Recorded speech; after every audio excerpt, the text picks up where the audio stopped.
Hey, this is Scott from Bonsai. Today I'm comparing the Canon EF-M 32mm f1.4 to the Viltrox 33mm f1.4 for the EF-M system. Of course, in these videos it's not good to talk about specific prices, but 67% higher price for the Canon than a Viltrox lens. That's a big difference. Let's start off with a comparison of features between the two lenses. 43mm filter thread on the Canon and a 52mm filter thread on the Viltrox. 52mm filters are easier to find and all that compared to the 43s, but you can get either one, so kind of a wash. Still, I think 52 is better. When focusing, the inner barrel of the Canon lens does extend. The Viltrox is fully internalized materials. The Viltrox lens is all metal, except for maybe this little area here.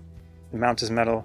The Canon, the mount is metal. The exterior might be some type of composite, I'm not too sure, but it's not really cold to the touch, but it's held up okay. Regarding firmware updates, the Viltrox lens has had quite a few firmware updates, definitely a good thing for that. There were some issues, especially early on. It has a built-in micro USB port for updating firmware. It's very easy to use. The Canon lens, there have never been any firmware updates for it, but if there were, you can do it through the camera. The Viltrox lens comes with a hood. It says PL10A, which is very nice that they include it. The Canon does not come with a hood, you have to buy it additionally. If you do want the official hood, it's the ES60. The hood itself on the Viltrox is metal here, but there is some plastic for the actual connection to the lens. Obviously the main difference is the focal length, but in practice 33 versus 32 isn't going to be a huge difference in field of view. Just know it's there. They both have the maximum aperture of f1.4.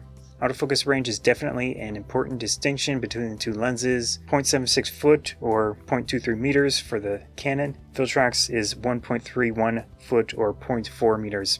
That means if you want to focus closer to objects, the Canon is going to be a better option for that.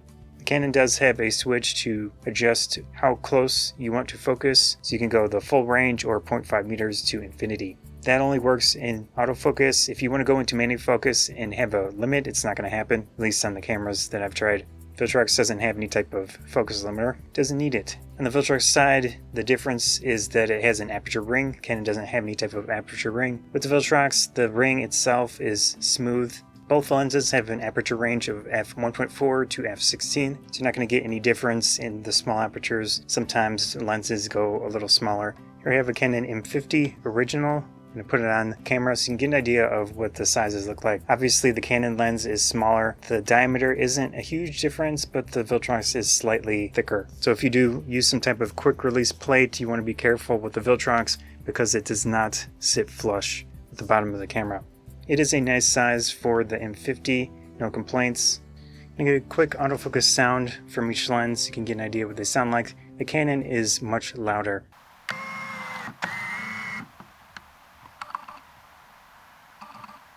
In video situations, focus breathing, the Canon lens has a significant amount. I did it in manual focus, so I wasn't able to use the limiter switch. Clearly, lots of focus breathing on the Canon lens. Viltrox was pretty nice with the focus breathing, didn't have very much that I could notice. If you look to the side, you can see the box go in and out of the frame a little bit, but definitely a lot less for the Viltrox. Disclaimer with the image samples, very quick test, nothing scientific. Optically, no surprise, the Canon is better. Of course, with my testing, I'm not able to really get into much detail because I don't have the time, ability, or function or equipment to do proper lens sharpness tests and all that.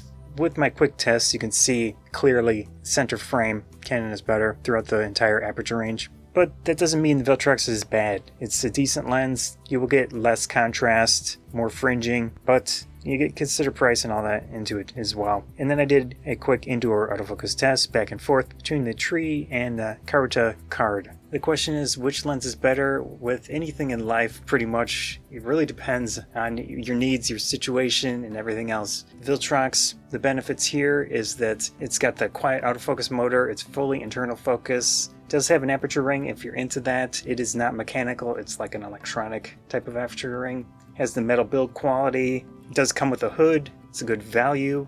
I think in video situations where you don't need to get very close, it has the low focus breathing on there, which is a nice feature for video for sure. With the Canon, close focusing is a really nice, unique feature for this type of lens, this field of view. You know, your 32mm with the crop, definitely good feature there, and it does have the switch to change focus. With image quality, the Canon's the best one. clearly. So if you really care about image quality, care about close focusing, Canon is it. If money is a consideration, obviously the Viltrox has a definite benefit there.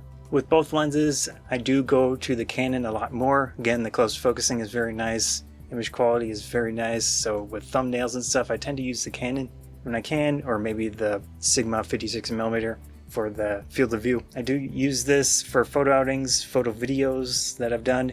Anyways, I'm Scott of Photography Bonsai. Hope you enjoyed the video. Thanks.